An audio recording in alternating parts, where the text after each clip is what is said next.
Hey, this is Dr. Woody back with Step 11 on your PASL Write It Up Fast series. And I titled this one Ask 3 Before Me. If you've ever taught elementary age children and you've tried to do teacher table activities, it's very distracting to have people continuously ask you questions. So you quickly train your students to ask 3 people before you interrupt the teacher to ask a question. And so it's kind of what they're doing here. They're um, practicing what they preach. They're saying that the evidence of what your conversations with your teachers demonstrates shows whether or not the plan is effective. So it's like student outcomes show whether instructional efforts have worked.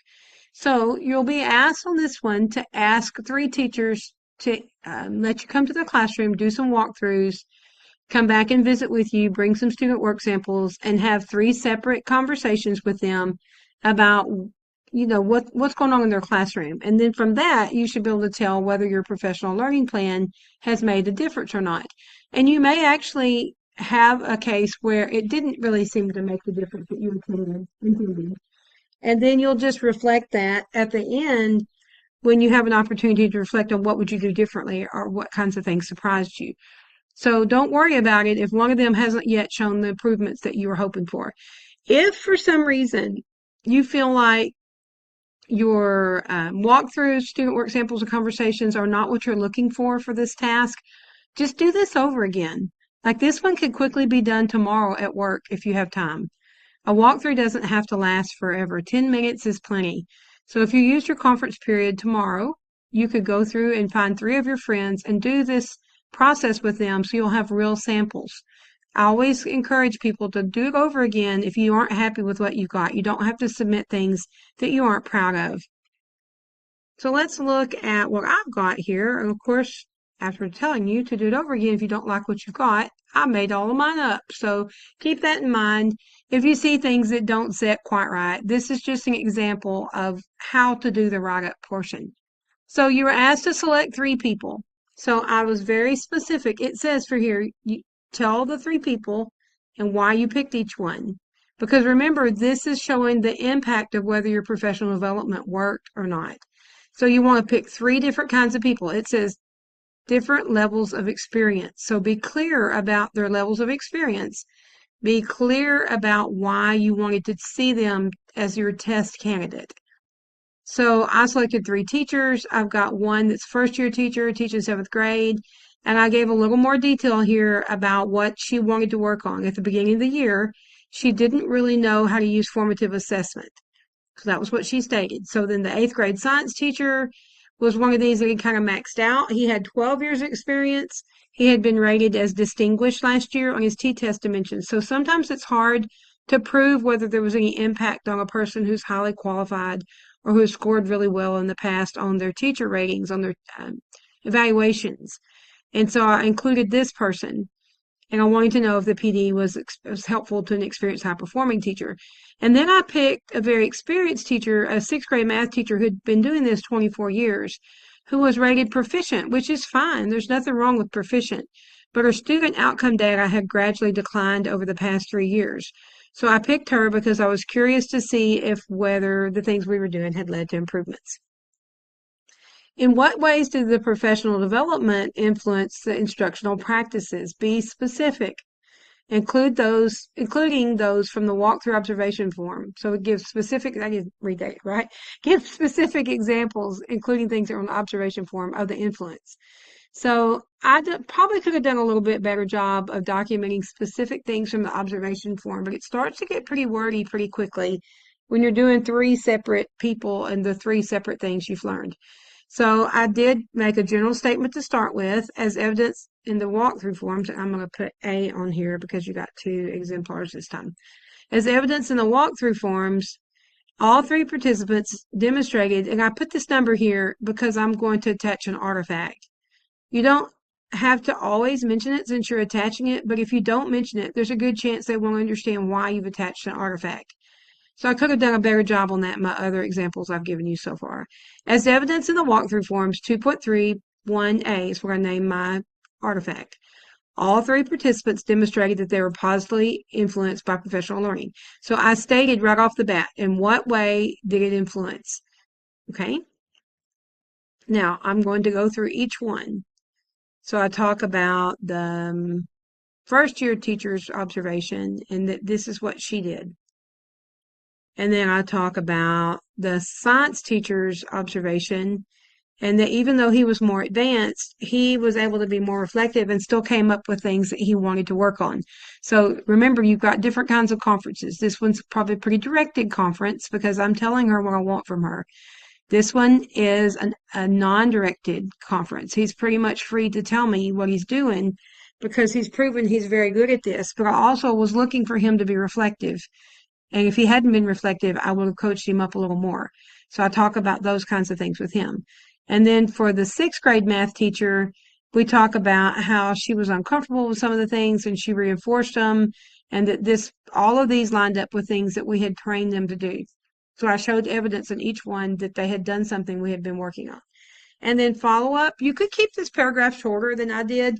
I put a lot here on C and less on D. If you keep C short, then you're going to need to make D longer, and I'll show you why. But I put a lot of the data here. What follow-up did you provide for each person? Provide a rationale. So I could have just stuck with, for the inexperienced person, I'm following up by modeling. For the very qualified person, he wants me to come see his class because he's excited. And for the experienced but less certain person, I'm going to, I'm working with her to look at more, how she can use guided practice with fewer independent items and look at her flex data. So you can see, I'll let you pause it if you want to. You can see what I wrote here. I wrote at length. And notice that I write always in my own words.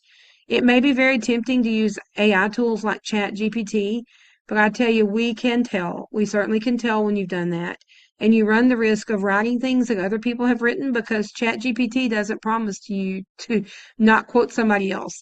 I've also seen ChatGPT make up fake resources, fake examples, or misconstrue the things you've asked it to do. So I encourage you just to plunge in and use your own words. By the time you rewrite the things you found on AI and clean them up, you might as well have just written what was in your brain.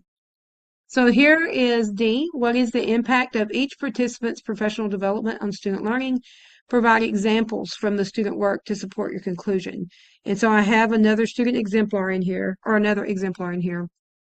And so I talk about each person separately.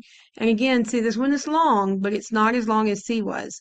So I could have used more from C in this section, but instead I put it in C and I put a little less in D. But you can look here and see the impact.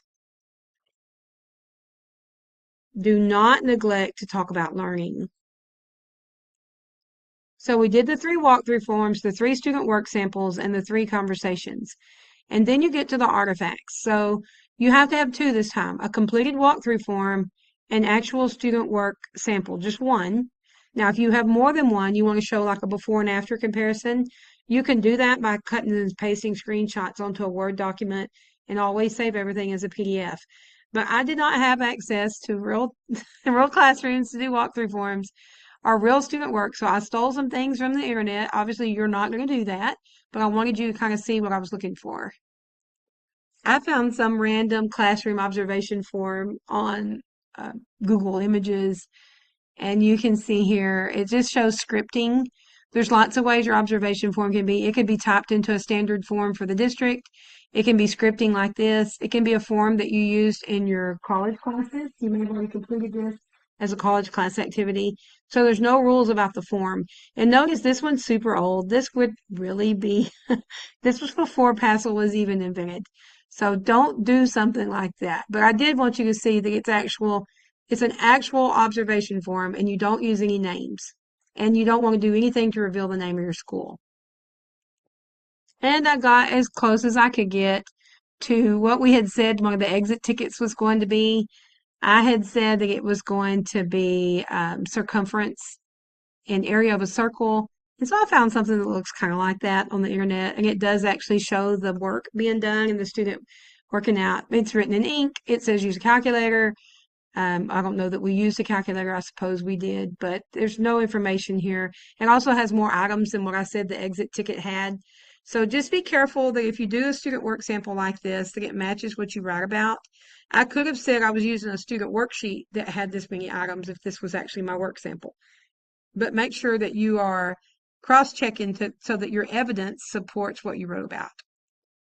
So one more look at what you're doing here, and notice it tells you for this step that you have to do. Complete walkthrough observation and the forms, including the follow-up sessions with 3 participants, and have the participant bring a student work sample to the follow-up session.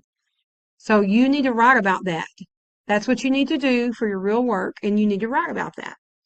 And then we move on to your words of encouragement. I want to tell you, you've got this. This one took me a long time to write, maybe because I'm tired. Maybe you're tired too. But I want to say you are getting very close to having your ducks in a row. We've just got one more step and we'll be done with task 2 and then on to the much lauded and talked about task 3. So hang in there. I'll be back with video 12 soon.